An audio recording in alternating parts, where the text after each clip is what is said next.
So getting into snowplowing, the first thing we have to talk about is how strong a paver is and how it differs from standard concrete and even from other products. So Unilock, being the manufacturer from the get-go, helps set these ASTM standards. Before a paver can be delivered to a job site, it has to reach 8,000 psi. That's, as you can see, significantly stronger than other materials by just strength alone. The other component that we have to relate to is absorption.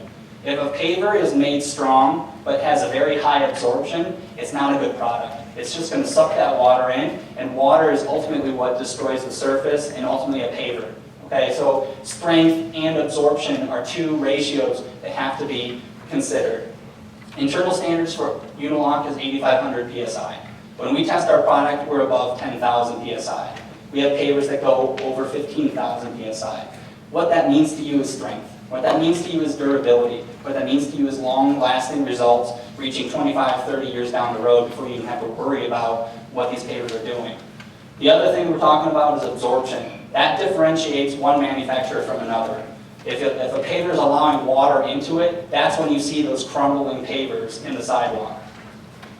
The other component that we'll get to is how it relates to de-icers. So we talked about, we don't really know what to do with porous concrete, porous asphalt. We do know what to do with pavers. Salt is going to be the better material to use, and we actually do have scientific testing that shows that.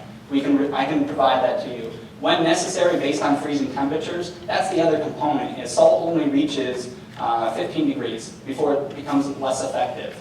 That's when you might need to go to a stronger chemical because we're into those 30 belows, 17 belows. But it's only when necessary because, as Bruce was saying, it has a very negative effect on the surface.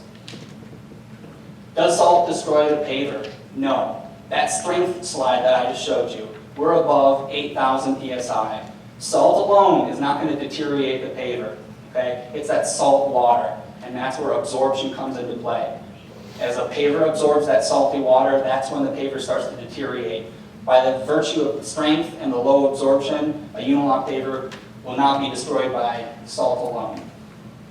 Can we use sand? Contrary to what Bruce was saying with porous concrete and porous asphalt, I don't recommend sand. Because what we're doing is we have aggregate in the joints. And that aggregate is going to choke off all that sand that you're putting on the surface. So now we have a very sandy surface that's not allowing that water to infiltrate, and we're increasing the time in which we have to maintain it. So we're not going to use sand. We're going to use less salt. By virtue of being a permeable paver, you're going to need less salt. You're going to need less snowplow incidents, except for these extreme snow events that we've been having lately. But it's kind of like your openings in a deck. When it first starts snowing, all that water, all that snow just kind of falls through and only residual stays on the surface. The same thing with the paver. So you'll see less salt use, less snow plowing. Are there other anti-skid options? So anti-skid being sand, right? In some areas they don't use salt because it's a very expensive option, and they turn to sand because it's less expensive. What I would recommend is actually using your joint filler. If we're trying to really accomplish anti-skid, let's put that stone on the surface. It's not only going to provide that traction that you need on that surface, it's also going to be your joint filler in the spring. So it kind of serves two purposes for you there. The biggest concern we talked about is freeze thaw as a common misconception of both materials here today. Freezing is not going to be a destroyer of the system. If you think about, well, I'll get into this a little later, I got some cross-section I'll talk about. And then overall, it can't be snowplowed. That's a common misconception, that's a fear, it's not reality. And I'll talk about how that can work. So these are actually images of the snow in the winter, right? I have to show that because winter's coming up. But more importantly, the paver has a true interlock. And that snow blade is not catching one line or one area. It has a continuous surface to move across to allow that blade to go over. The other opportunity I was talking about is the sun is going to warm up that top residual layer of snow and have the opportunity to drop into every one of those joints. So you'll see less need for follow-up scraping. You'll see less need for salt.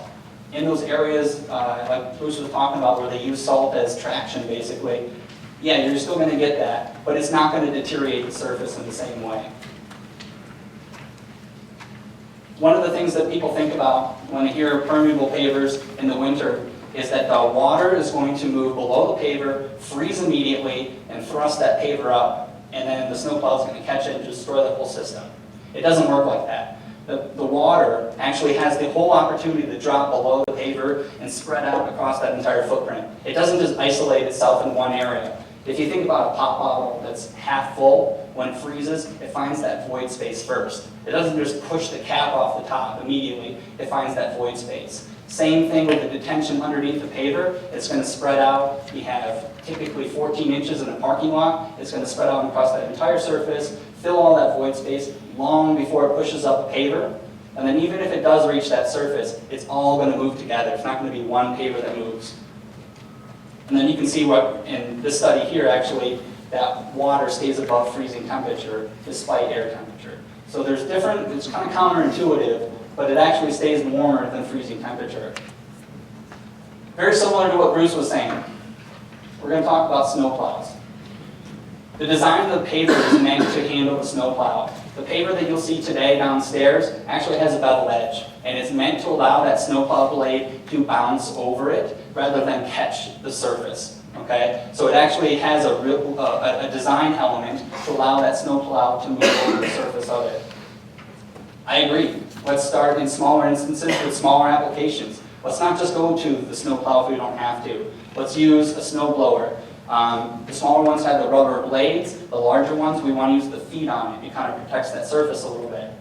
Metal blades, although not recommended, can be used. Okay? But it's going to wear the surface faster. It's going to deteriorate the paver, and actually most maintenance people are actually switching away from just a pure metal blade to begin with because they catch curves, they catch edges, they're destroying properties in different ways other than just the paver or the surface itself. So yes, they are moving to a polyurethane blade to kind of prevent that surface deterioration. And that's kind of my next point. So if your maintenance people aren't using it already, let's have that discussion specifically with pavers or pervious concrete. You're just going to see longer lasting results. And then another option, but is limited by the amount of snowfall, is actually using a rotary broom.